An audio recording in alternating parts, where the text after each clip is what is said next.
उम्मीद करते हैं आप लोग कुशल मंगल होंगे। तो आज हम लोग नया चैप्टर लेकर आपके सामने उपस्थित हैं। ये है हमारा डायनेमिक्स ऑफ रिजिड बॉडी, यानी कि दृढ़ पिंड गतिकी। तो सबसे पहले आप लोगों को ये जानना होगा कि आखिर हम लोग दृढ़ पिंड किसे कहते हैं। तो हमारा जो टॉपिक है वो सबसे पहले हम लोग समझेंगे दृढ़ पिंड। ठीक है, ये क्या होता है इसके बारे में हम लोग बात करेंगे। तो सबसे पहले आप देखिए, यहां पर आपका एक रबड़ का बॉल है। ठीक है, समझ में आ गया? किसका बॉल है? रबड़ का बॉल है।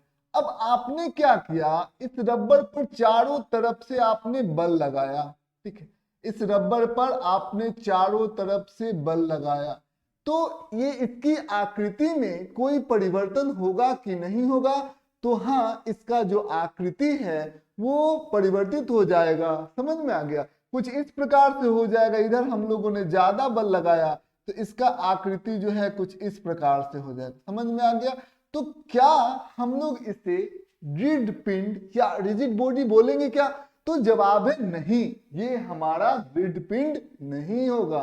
तो आखिर हम लोग दृढ़ पिंड कहेंगे किसे? तो दृढ़ पिंड हम लोग कहेंगे उसे, मान लेते हैं कि ये हमारा एक पिंड है। अब इस पिंड के ऊपर हम लोगों ने बाहर से बहुत सारे बल को लगा दिया। बहुत ज्यादा हम लोगों ने इस पर बल लगा दिया। ठीक है, बहुत ज्यादा, जितना आप लगा सकते हैं आपने लगाया, जितना संभव है आपने इस पर बल लगाया। लेकिन हम लोग देख रहे हैं इसमें कोई विकृति उत्पन्न हो ही नहीं रही है, यानी कि इसका जैसे है शेप और आकार और प्रकार, मतलब साइज में भी कोई भी परिवर्तन नहीं हो रहा है। ठीक है, तो इसमें किसी भी प्रकार की विकृति नहीं उत्पन्न हो रही है। चाहे आप जितना भी इसको बल लगा ले, कोई विकृति उत्पन्न नहीं होगी। तो हम लोग जानते हैं क्या कहेंगे? हम लोग कहेंगे कि ये जो हमारा पिंड है वो कैसा पिंड है? दृढ़ पिंड। ठीक है, तो समझ में आ गया? तो इसको हम लोग कहेंगे दृढ़ पिंड। ठीक है, दृढ़ पिंड, ये हमारा हो गया दृढ़ पिंड हो जाएगा। समझ में आ गया? ये बात आपको ध्यान से समझनी थी। अच्छा, मैं आपसे पूछना चाहता हूं, क्या कोई वास्तव में कोई पिंड ऐसा एग्जिस्ट करता है क्या जिसको हम लोग दृढ़ पिंड कह सके? तो आप बोलेंगे सर आयरन का बॉल लेते हैं, क्या कहते हैं सर? आयरन का बॉल।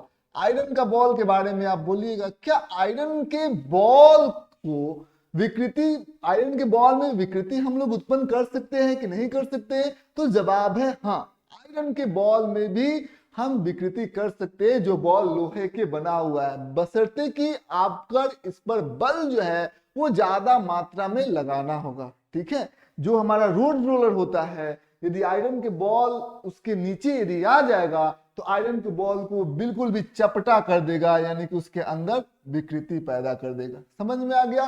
तो हम लोग कहेंगे कि आयरन का कोई दुनिया रिजिड बॉडी जो क्या है, एक दृढ़ पिंड क्या है, यह एक आइडियल सिचुएशन है। मतलब ऐसा रियल में, रियलिटी में, वास्तविकता में ऐसा होता नहीं है। समझ में आ गया? तो ये बात आपको ध्यान से समझनी है। ये है हमारा दृढ़ पिंड। ठीक है, तो अब हम लोग और आगे की तरफ बढ़ते हैं। ठीक है, तो अब हम लोग जानेंगे, जो हमारा जो नेक्स्ट टॉपिक है वो है शुद्ध स्थानांतरीय गति।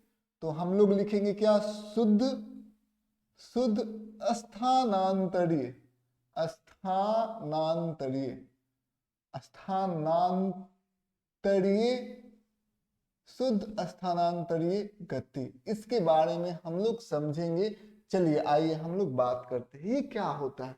तो सबसे पहले आप यहां पर देखिए, ऐसा गति। ठीक है, मान लेते हैं कि यहां पर यह एक पिंड है। ठीक, यह एक पिंड है। तो इसमें अलग अलग कण हो सकते हैं। जैसे कोई कण यहां पर होगा ए बिंदु पर, ये कण होगा बी बिंदु पर, ये कण होगा सी बिंदु पर, ये कण होगा डी बिंदु पर। ये कण है इसके अंदर। ठीक है, अब हम लोग एक सवाल पूछते हैं, वो ये है कि इसका हम लोगों ने जो वेग है वो दे दिया v। ठीक है, समझ में आ गया? v वेग दे दिया। किसको दे दिया? हम लोगों ने इस पिंड को दे दिया। ये हमारा पिंड हो गया। अच्छा पिंड है, तो पिंड हो गया। तो अब हम लोगों ने इसको v वेग दे दिया। तो अब v वेग दे दिया तो आप यहां पर ध्यान से समझेंगे कि पिंड के प्रत्येक कण का जो वेग होगा वो कितना होगा। मैं आपसे पूछना चाहता हूं ए बिंदु का वेग बताइए, जहां जो कण ए पर बिंदु पर स्थित है उसका वेग बताइए। तो उसका भी वेग क्या हो जाएगा, भी ही होगा। ठीक है, समझ में आ गया। क्यों? क्योंकि प्रत्येक कण, यदि मान लेते हैं कि यदि इसने 2 मीटर आगे की तरफ चला, ठीक है, यहां से यहां तक 2 मीटर आगे की तरफ चला, ठीक है, तो क्या प्रत्येक कण ये भी 2 मीटर आगे नहीं चला जाएगा? ये भी 2 मीटर आगे चला जाएगा, ये भी 2 मीटर आगे चला जाएगा, ये भी 2 मीटर आगे चला जाएगा। तो इस पिंड का प्रत्येक कण 2 मीटर दूरी तय करेगा, यदि पिंड ने 2 मीटर की दूरी को तय किया हुआ है तो।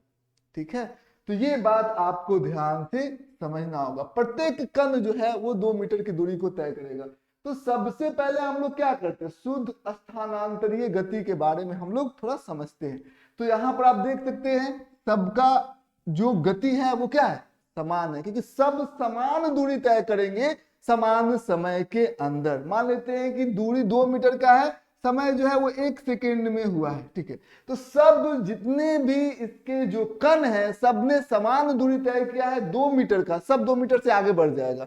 ठीक है, और 1 सेकेंड के अंदर ही ये काम हो जाएगा। 1 सेकेंड में ही सारे के सारे जो बिंदु कण है वो 2 मीटर की दूरी को तय करेंगे। ठीक है, तो प्रत्येक कण का जो वेग होता है वो समान होगा, दिशा भी समान होगा। कैसे?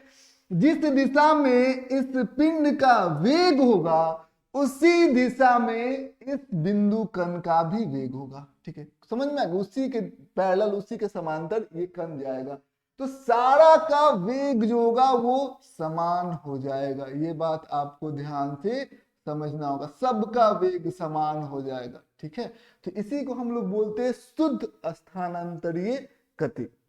आइए अब हम लोग इसके परिभाषा को लिख देते हैं। तो इसको परिभाषा को हम लोग लिखेंगे, पिंड के प्रत्येक कण की गति समान होती है। पिंड के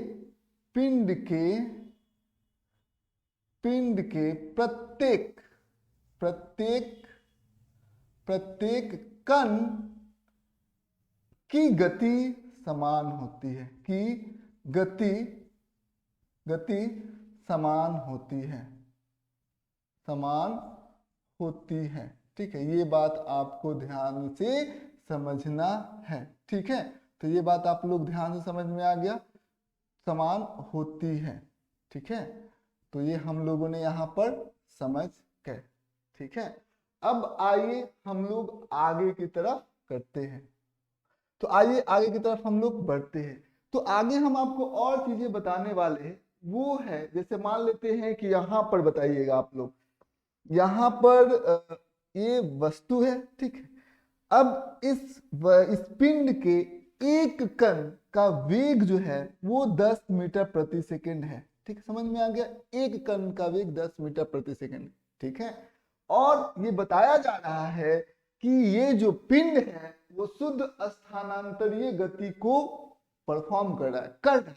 तो मैं आपसे पूछना चाहता हूं कि इस पिंड का, ये कण एक, इस पिंड का आप शुद्ध स्थानांतरीय गति बताइए, इसका गति कितना हो जाएगा इस पिंड का।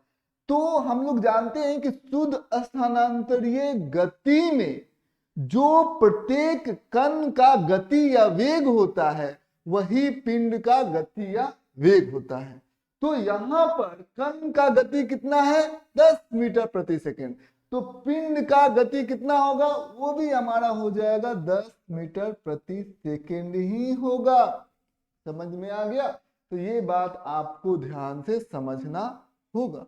ठीक है, जैसे मान लेते हैं कि यदि कोई कण दिया गया है और ये कण का वेग जो है आपका आई कैप प्लस जे कैप दिया है। ठीक है, ये वेग दे दिया गया। यदि हमसे पूछा जाए कि ये जो पिंड है वो शुद्ध स्थानांतरीय गति को परफॉर्म कर रहा है, ठीक है, तो आपको बताना यह है कि इस पिंड का वेग कितना होगा। तो जो कण का वेग होगा ना, प्रत्येक कण का वेग होगा, वही तो पिंड का भी वेग होगा। तो पिंड का वेग कितना हो जाएगा, इसको ध्यान से समझना होगा, आई कैप प्लस जे कैप। समझ में आ गया? कोई दिक्कत की बात नहीं है, समझ में आ गया? ठीक है, चलिए सबसे पहले हम लोग इसे मिटाते हैं।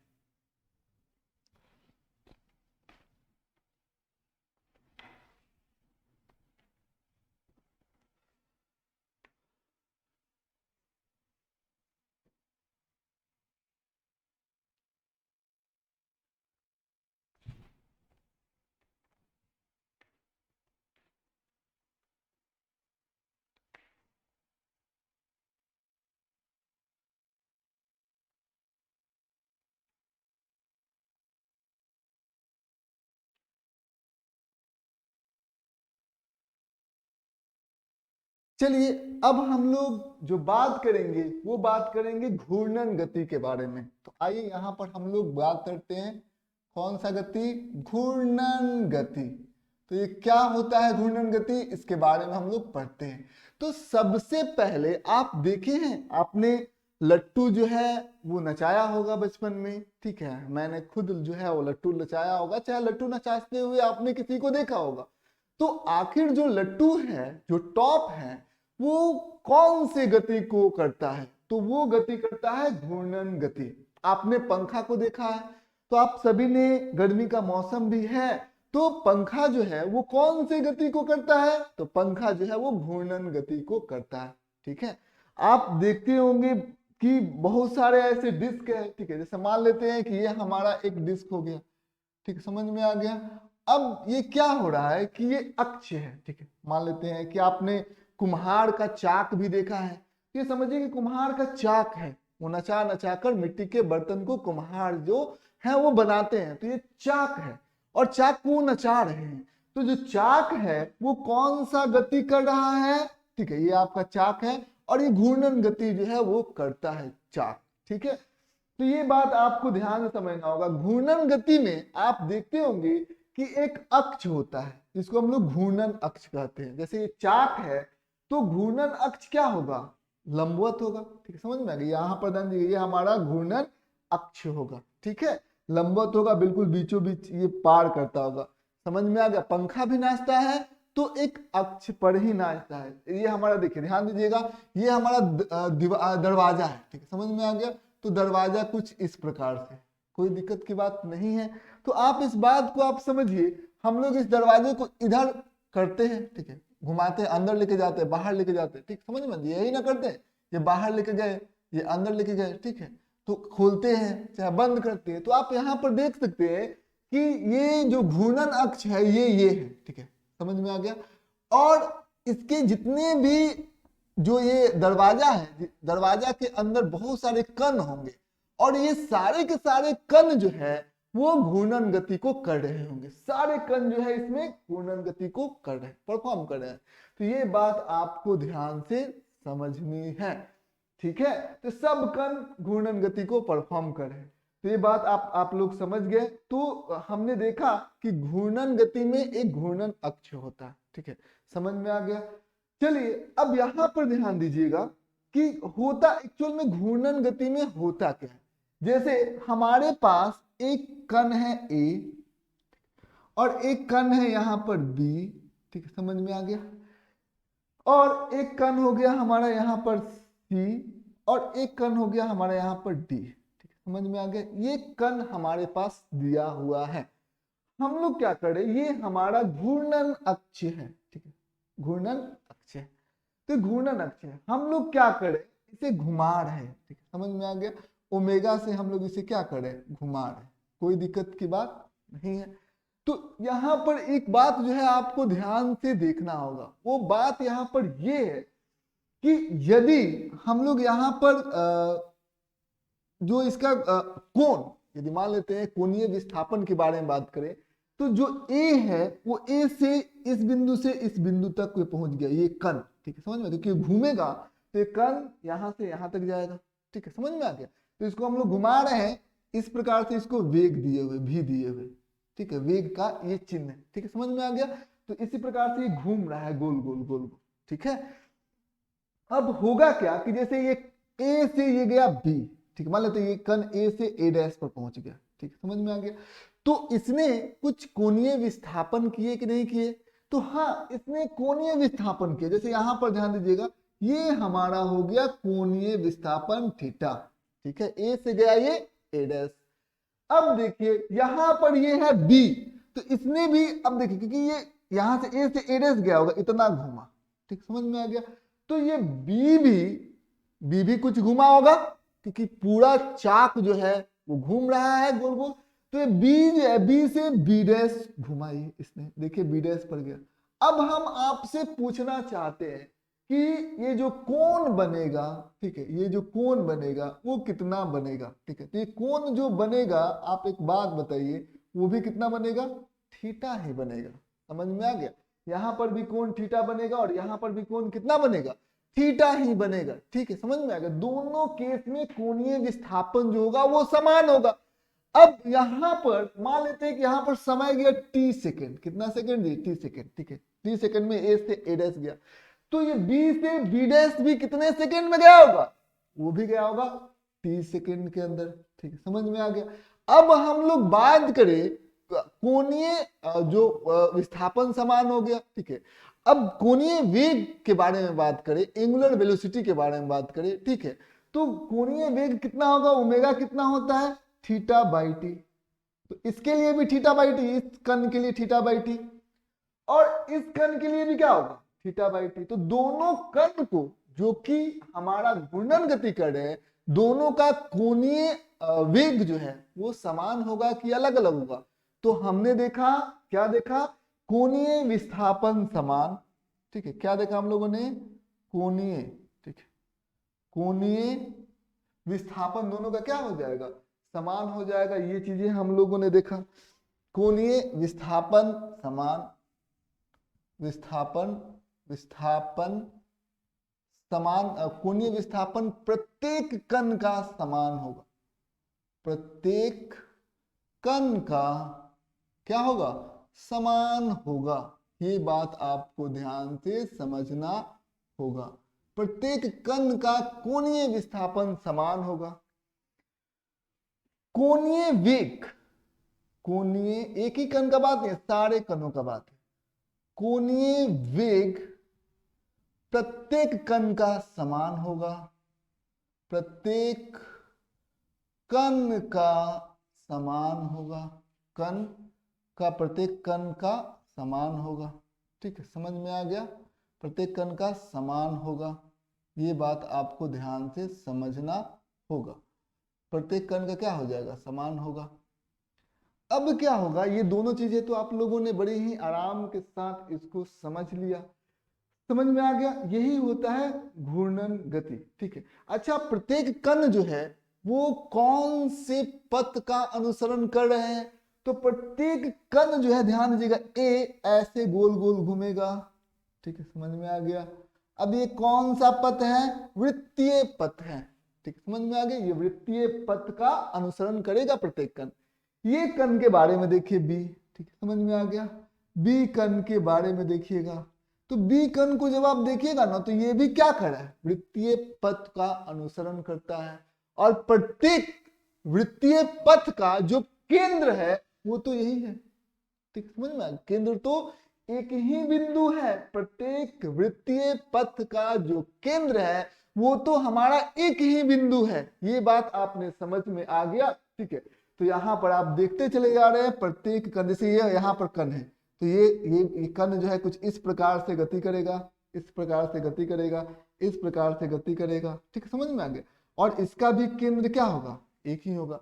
तो हम लोग यहाँ पर लिखेंगे प्रत्येक कण वृत्तीय गति का अनुसरण कर रहा है, वृत्तीय गति पर जा रहा है, ठीक है। तो यहाँ पर हम लिख सकते हैं प्रत्येक कण वृत्तीय गति कर रहा है, वृत्तीय गति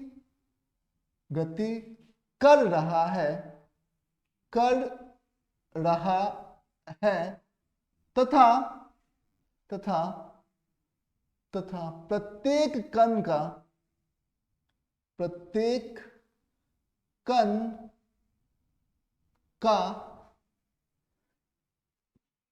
का वृत्त का केंद्र समान है, केंद्र समान है, ठीक है, समझ में आ गया? ये बात आपको ध्यान से समझना होगा, कोई दिक्कत की बात यहाँ पर नहीं है। ठीक है, तो ये हमारा हो गया घूर्णन गति। ठीक, चलिए अब हम लोग आगे की तरफ बढ़ते हैं।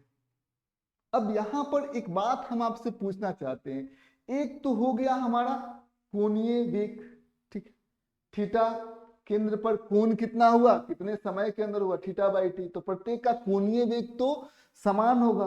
लेकिन क्या कोणीय वेग ही होता है क्या? रेखीय वेग भी तो हो सकता है। ठीक है, रेखीय वेग भी तो हो सकता है। मान लेते हैं कि यहाँ पर आपको ध्यान से समझना होगा, जैसे ये हमारा वृत्त हो गया, तो यहाँ पर इसके किसी बिंदु को देखिए, ठीक है, तो इसमें रेखीय वेग भी तो होना संभव हो गया। ठीक है, यहाँ पर रेखीय वेग भी तो हो गया। ठीक है, तो ये वेग जो रेखीय वेग होगा उसके बारे में जरा समझिए कि रेखीय वेग के बारे में आपका क्या कहना है। ठीक है, जो टेंजेंशियल वेलोसिटी होता है, तो रेखीय वेग यहाँ पर हमारे पास दो हैं, दो कण है, ये भी कण, एक कण ए है, एक कण बी है। ठीक, तो दोनों ने क्या किया, दोनों का तो कोणीय वेग समान होगा, ये तो बात हमें मालूम पहले से ही पता है।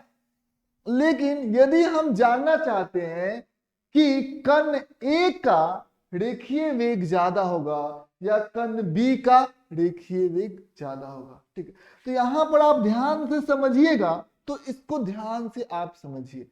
मान लेते हैं हम लोग इसको पूरी तरीके से घुमाते हैं, ठीक है, पूरी तरीके से घुमाते हैं, तो जब हम इसको पूरी तरीके से घुमाएंगे ना जी, ध्यान से समझना होगा, पूरी तरीके से हम लोग इसको घुमाएंगे, ठीक है, तो ये एक चक्कर लगाएगा। ठीक है, एक चक्कर लगाएगा, जैसे इस बिंदु को घुमाया, एक चक्कर इसने लगाया, तब तक ये भी एक चक्कर लगा देगा, दोनों एक एक चक्कर लगाएंगे। ठीक है, समझ में आ गया? अब देखिए यहां पर आपको ध्यान से समझना होगा, इसका त्रिज्या है R1, इसका त्रिज्या है R2। ठीक, समझ में आ गया? अब इसका त्रिज्या R1 है, इसका त्रिज्या R2 है, दोनों त्रिज्या हमारे सामने दिए गए हैं। तो एक बात बताइए, जो हमारा दूरी है, दोनों समान समय में एक चक्कर लगाएंगे।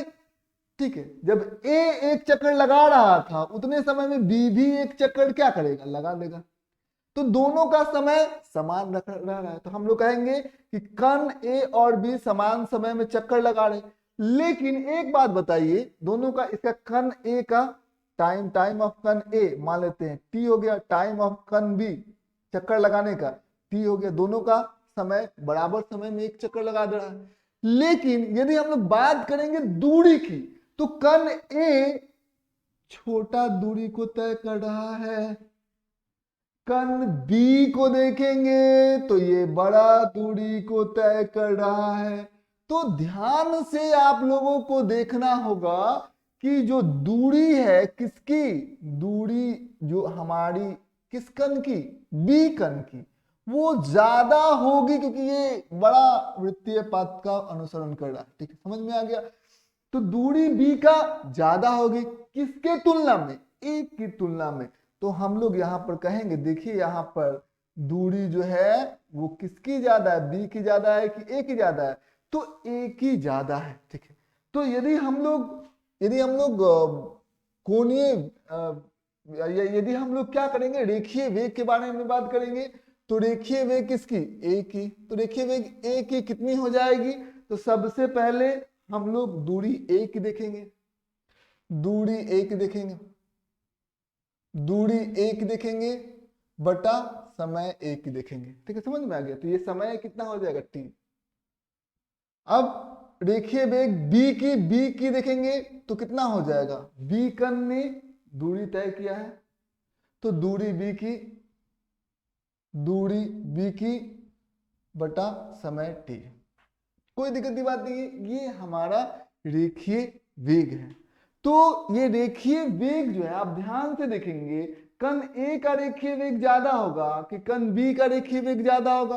तो जब आप ध्यान से देखेंगे तो कण बी ने ज्यादा दूरी को तय किया हुआ है।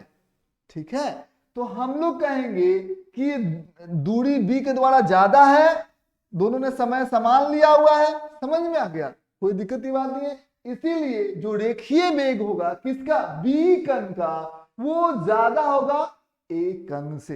यानी कि आप साफ तौर से देख रहे हैं कि जो हमारा त्रिज्या है, ठीक है, इसका त्रिज्या बढ़ेगा तो ज्यादा दूरी तय करनी पड़ेगी और वेग भी क्या होगा, बढ़ते चला जाएगा। तो हम लोग यहाँ पर लिख सकते हैं रेखीय वेग, किसी भी कण का रेखीय वेग जो है वो समानुपाती होता है। किसके समानुपाती होती है, त्रिज्या के, ठीक है। जितना ज्यादा त्रिज्या होगा उतना ज्यादा रेखीय वेग होगा, यानी कि भी आर के समानुपाती होती है। समझ में आ गया, ये बात आपको ध्यान से समझना होगा, ठीक है। अब एक बात बताइए, जो ये गति है, ठीक है, घूर्णन गति है, वो किस प्रकार की गति है। तो इस गति को एक विमीय कहेंगे, द्विविमीय कहेंगे या त्रिविमीय कहेंगे। तो ये जो गति आप लोग ध्यान से समझ रहे हैं वो कैसा गति है, द्विविमीय गति। द्विविमीय, तो हम लोग कहा देंगे, क्या कहेंगे, घूर्णन गति एक द्विविमीय गति है। क्या कहेंगे, घूर्णन गति एक द्विविमीय गति है। द्विविमीय गति है। समझ में आ गई, ये बात आपको ध्यान से समझना होगा। घूर्णन गति एक द्विविमीय गति है, ठीक है। तो ये चीजें आपने बड़ी आराम से क्या कर लिया, समझ लिया। फिर आगे हम लोग बात करते हैं घूर्णन गति का, हम लोग परिभाषा को लिखते हैं। तो इसमें क्या होता है, दृढ़ पिंड, जो हमारा दृढ़ पिंड है, ठीक है, मान लेते हैं दृढ़ कण भी हो सकता है। तो कण क्या होता है, कण जो है स्थिर अक्षर के चारों ओर घूर्णन करता है, ठीक है। तो हम लोग कहेंगे इस गति में पिंड या कण कुछ भी कह सकते हैं। इस गति में पिंड क्या करता है, इस गति में पिंड किसी स्थिर अक्ष के चारों ओर चक्कर लगाता है। पिंड किसी स्थिर अक्ष के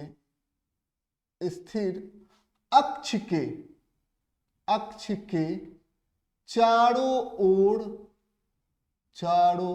ओर क्या करता है, चारों ओर गति करता है, ठीक है। समझ में आ गई, ये बात आपको ध्यान से समझना होगा, चारों ओर गति करता है, ठीक है। यह अक्ष हम लोग ये लंबवत अक्ष को इस लंबवत अक्ष को हम क्या करते हैं, इसको हम लोग क्या कहते हैं, घूर्णन अक्ष, ठीक है। इस लंबवत अक्ष को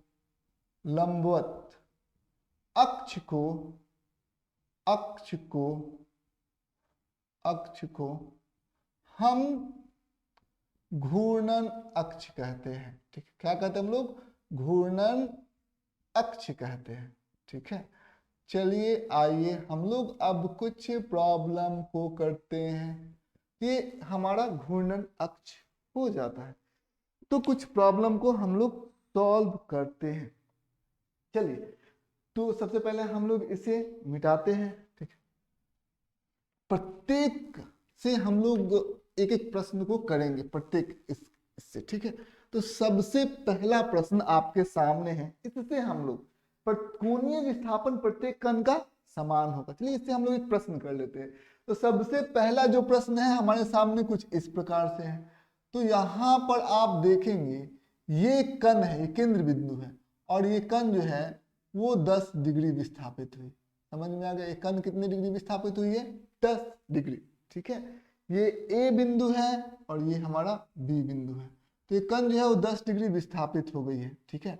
अब एक बात बताना ये है कि यहाँ पर कोई कण है, ठीक है, समझ में आ गया। यहाँ से ये सी है और ये डी तक पहुंच गया, ठीक है। सी से डी गया, ये कण, एक कण ए से डी गया, एक कण सी से डी गया। तो ये वाला जो कोण होगा वो कितना होगा, मान लेते हैं कि उतने ही समय में, ठीक है, कितना विस्थापन होगा, कोणीय विस्थापन इस कण का कितना होगा। तो हम लोग जानते हैं कि कोणीय विस्थापन प्रत्येक कण का समान होगा। बताइए कहाँ कितना कोणीय विस्थापन होगा, तो होगा कितना, ये 10 डिग्री है तो ये भी कितना हो गया होगा, 10 डिग्री, ठीक है। उतने ही समय के अंदर 10 डिग्री इसमें भी विस्थापन होगा। तो पहला प्रश्न कुछ इस प्रकार से हो सकता है। दूसरा जो हमारा टॉपिक है उसको ध्यान से समझिए। उसमें कह रहा है कोणीय वेग प्रत्येक कण का समान होगा। तो यदि मान लेते हैं एक कण का, मान लेते हैं यहाँ पर हमारे पास एक कण है, इसका कोणीय वेग जो है, ठीक है, ये ए बिंदु पर कोणीय वेग जो है वो 10 रेडियन प्रति सेकेंड है। ठीक, तो यहाँ पर जो बी बिंदु है इसका कोणीय वेग कितना हो जाएगा? तो हमें पता है कोणीय वेग प्रत्येक कण का समान होता है और ये कैसा गति है? ये घूर्णन गति है। ठीक है, तो इस कण का भी कोणीय वेग जो होगा वो हमारा आ जाएगा 10 रेडियन प्रति सेकेंड। ठीक, समझ में आ गया? ये बात आपको ध्यान से समझना होगा। तो इससे प्रश्न हम लोग निकाल सकते हैं। अब यहाँ पर प्रत्येक वृत्त का केंद्र क्या होगा? समान होगा, ये समझना होगा। फिर हम लोगों ने क्या देखा? हम लोगों ने ये देखा घूर्णन गति जो है वो द्विविमीय गति है, ये पता है। रेखीय वेग के बारे में एक प्रश्न ले लेते हैं। तो तीसरा जो प्रश्न है वो कुछ इस प्रकार से है। यदि हमसे कोई पूछे कि चलिए यहाँ पर आप रेखीय वेग के बारे में हम लोग जरा बात कर लेते हैं, तो सबसे पहला प्रश्न है, जैसे यहाँ पर 3 बिंदु है, ये हमारा O है, ये हमारा A है, ठीक है, ये हमारा B है। तो हमारे पास 3 बिंदु हमारे पास दिए गए हैं। ठीक है, अब 3 बिंदु दिए गए हैं तो सबसे पहले जैसे मान लेते हैं ये दूरी क्या है? R है, मान लेते हैं कि R1 है और ये दूरी जो है वो 2R1 है। ठीक है, समझ में आ गया? 2R1 दिया गया है। तो सबसे पहले O बिंदु पर भी कण है, A बिंदु पर भी कण है और B बिंदु पर भी कण है। तीनों बिंदुओं पर हमारे पास कण हो गया। तो सबसे पहले हम लोग देखेंगे कि केंद्र पर कण का वेग कितना होगा, इस बिंदु पर कण का वेग कितना होगा। ठीक है, तो क्या केंद्र पर कण का कुछ वेग होगा क्या? तो जवाब है केंद्र पर कण का वेग नहीं होता है। ठीक है, वो 0 के बराबर होता है। ठीक है, तो ये बात आपको ध्यान से समझना होगा। क्यों? क्योंकि कण यदि मान लेते हैं कि अक्ष पर है, ठीक है, वृत्त आपका जो घूर्णन अक्ष है उस पर है कण, तो कण है तो क्या इसने कुछ दूरी तय की क्या? तो जवाब है नहीं। इसके घूमने से ये कण तो वहीं का वहीं रह गया, जो कण आपका घूर्णन अक्ष पर है वो कण वहीं का वहीं रह गया। ठीक है, समझ में आ गया? उसमें तो कोई परिवर्तन नहीं हुआ। तो उसमें कोई परिवर्तन नहीं हुआ तो हम लोग कहेंगे कि ये कण का जो अक्ष, ये कण का कुछ दूरी तय किया है नहीं। लेकिन यहाँ पर जो कण है इसने क्या किया? ए से कहाँ चला गया? ये ए डैश पर चला गया। ठीक, समझ में आ गया? इसने कुछ दूरी को तय किया। ठीक है, इसने दूरी तय किया तो इसका हमारा रेखीय वेग होगा। लेकिन इसने तो कुछ दूरी तय नहीं किया, वहीं पर घूम रहा है, वहीं पर घूम रहा है इसके घूमने से। ठीक है, समझ में आ गया? इसके घूमने से वहीं पर ये घूम रहा है। ठीक है, तो इसने कुछ दूरी नहीं तय किया तो क्या इसका कोई वेग होगा क्या? तो जवाब है नहीं, इसका किसी भी प्रकार का कोई भी वेग नहीं होगा। ठीक है, अब ये बात आपको ध्यान से समझना होगा। अच्छा, यहां पर हमारे ये R1 है, 2R1 है, तो यहां पर आप देख सकते हैं इसका जो वेग है, जो हमारा इसका रेखीय वेग है वो 10 मीटर प्रति सेकंड है। ठीक है, तो इसका रेखीय वेग कितना हो जाएगा? क्योंकि हम लोग जानते हैं कि ये R1 दूरी पर है और ये 2R1, इसका त्रिज्या R1 है तो इसका त्रिज्या 2R1 है। तो हम लोग यहाँ पर देख सकते हैं कि जो रेखीय वेग क्या है? त्रिज्या के समानुपाती है। तो त्रिज्या यदि दोगुना हो गया तो रेखीय वेग भी क्या हो जाएगा? दोगुना हो जाएगा। ठीक है, R1 से 2R1 तो हमारा रेखीय वेग दोगुना हो जाएगा। तो पहले हमारा रेखीय वेग कितना था? 10 मीटर प्रति सेकंड। तो अब हमारा रेखीय वेग कितना हो जाएगा? 20 मीटर प्रति सेकंड जो होगा हमारा रेखीय वेग हो जाएगा। तो ये जो हमारा बी बिंदु का जो रेखीय वेग होगा वो 20 मीटर प्रति सेकंड आपको लिखना पड़ेगा, समझना पड़ेगा। तो ये बात आपने बड़ी ही सावधानी के साथ समझ लिया। चलिए और हम लोग आगे की तरफ बढ़ते हैं, थोड़ा और आगे बढ़ते हैं और हम आपको कुछ और चीजें बता देते हैं। तो सबसे पहले आपको बताना ये है कि ये किस प्रकार का गति है। तो गति को आपको टाइप बताना होगा। सबसे पहले हमारे पास ये एक पिंड दिया गया है, ऊपर का वेग और नीचे का वेग, ठीक है, कुछ इस प्रकार से दिया गया। तो बताइए तो ये किस प्रकार का गति है? ठीक है, तो जब इसको ध्यान से आप देखिएगा तो ये गति कैसी गति है? ठीक है, ये हमारा गति कैसे? शुद्ध स्थानांतरीय गति है या हमारा घूर्णन गति है? इसमें देखेंगे कि इन दोनों कणों का जो वेग है वो क्या है, समान है।